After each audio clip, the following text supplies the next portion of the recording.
All right, hello everybody, and welcome to our third lesson on how to use MuseScroe 2, which is the program we've been working on here in music class. What we are going to do today is we are going to learn how to create a username on MuseScroe.com so that we can download content and work on it here on our desktop app in MuseScroe. So what we're going to do to start this lesson off is we're going to open up Chrome, and we're going to go to MuseScroe.com. And we are going to go to the login function, even if you don't have a username yet. Once it loads here, you're going to go. Now, I'm already logged in. So for the time being, let me just pop out. All right. So you're going to click. You should see a login button if you don't have a username yet. And you are going to go to create new account. You're going to create account with your school email address. So put your school email, a nice username, a password, and confirmation of the same password. Click I'm not a robot and create your new account. Now what's going to happen here is they are going to send you an email to verify your account. Go into your Outlook, open up the email, and follow the steps to confirm your account. Once you have that, you'll be able to go back in here and log in. So you'll see my account name here is Mr. Myers. I've got my password saved on the computer, and I can log right into MuseScroe. Now that I have an account, I'm actually going to be able to download content. So what I'd like to do to start is pick a song that I would like to download and work on in MuseScroe. So I've always been a fan of the Super Mario theme, and I'm going to try and see if I can find an arrangement for violin. Now, I don't play the violin, I play the saxophone, but let's just say you come into a situation where you find the music for an instrument that you don't play, but you want to put it into MuseScroe and convert it into your instrument part. Now, what's really nice about this is you can preview the music before you actually download it. And you can look here, obviously in concert band, we love to be in the key of concert B flat. And so if you see a song that has two flats in it when you download it, you know that it's going to be a really nice song for concert band. If you look at this, if you're a flute player, you're used to seeing two flats. If you're a saxophone player, you know that we're normally in concert B flat. So alto players, when we change this, this is going to put you in the key of G. So this is going to be a great one for us to work on. You're going to click on download button. It's going to give you a bunch of options here.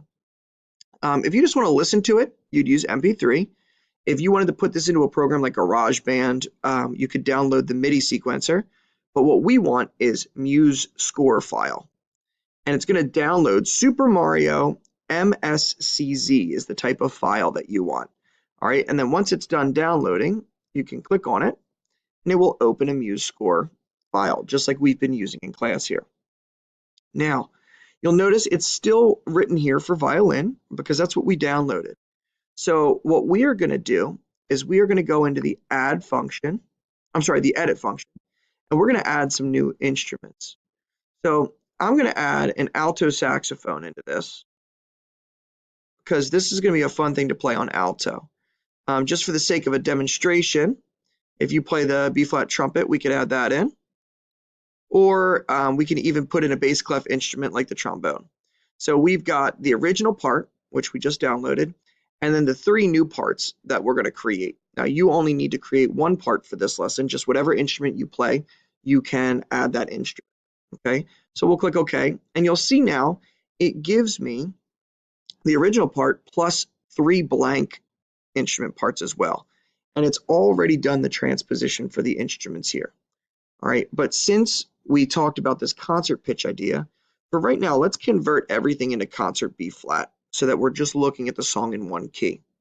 Another really useful tool that I really wanted to show you guys is the idea of different page views. When you start looking at a long song like this, it's in the page view right now. So you got to do a lot of scrolling to look at the piece. One thing composers really like is to change their view to what's called the continuous view. And that allows you to look at all 4 parts and just scroll to the right, and you can actually view the entire song in one strip of music while you're working on it. This view makes it really easy to highlight the entire part. So what I'm going to do here is I'm going to click on measure 1 for the violin. I'm going to scroll all the way over to the end of the song, hold down the shift key, and click on the last measure. And what you'll see is I've actually highlighted the entire violin part here. what I'm going to do is I'm going to hit Control C, and I'm going to copy that part onto my clipboard, and I'm going to hit Control V and paste this into the alto saxophone part. Same thing here if I want as a trumpet, Control V. Same thing here if I'm trombone, Control V. Now, if you look, this trombone part is insanely high. All right. So what we're going to need to do, if I'm a trombone player, if you're copying a treble clef part into the bass clef, we're going to need to drop this thing octaves, maybe 1 or 2 octaves. So what I'm going to do is I'm going to highlight the entire trombone part, and I am going to move this whole thing down an octave. And I do that by going into Edit,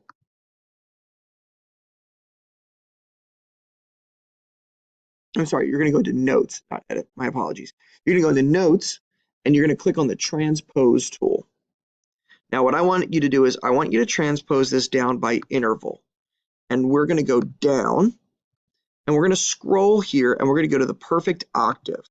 So what we're doing is we're just taking the entire part down 12 half steps or 8 notes in the diatonic scale. Okay, so we're going down an octave, and we're going to click OK.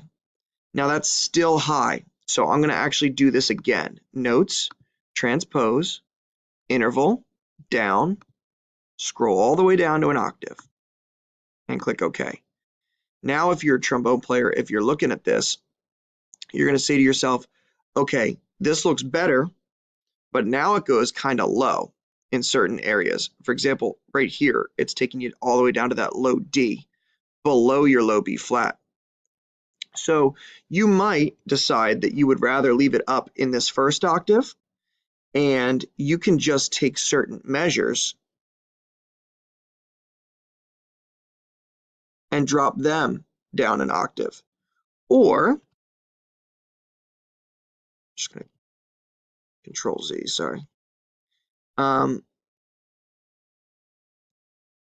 Or you could just elect to drop certain notes down an octave.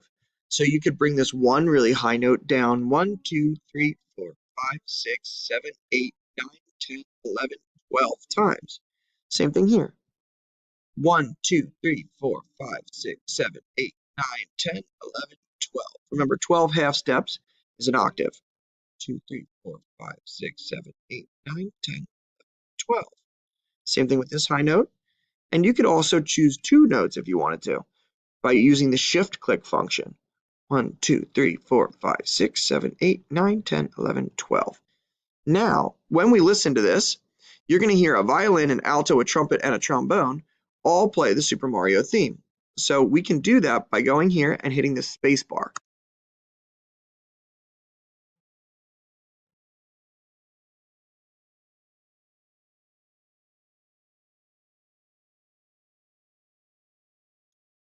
Now again, if you go here in your trombone player and these are way too high, you can click on the first note, hold down Shift, click on the last note that's too high, and go down 12 times.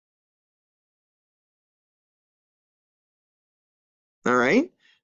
So here you can sit down and hit press.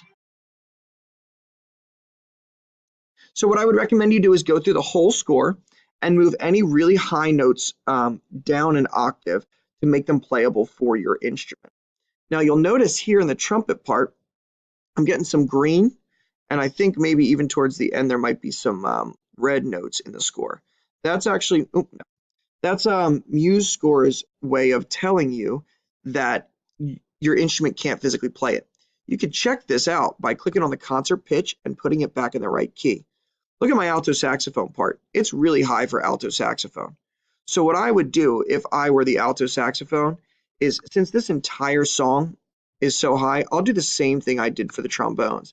I'm going to go into the note tool, transpose, down an octave. So now I'm looking at this saxophone part, I'm scrolling through, and I'm seeing notes that the alto saxophone cannot play this low. So I'm going to do the opposite thing. I'm going to go up 12 steps. 1, 2, 3, 4, 5, 6, 7, 8, 9, 10, 11, 12. And you can do that on any of these low notes.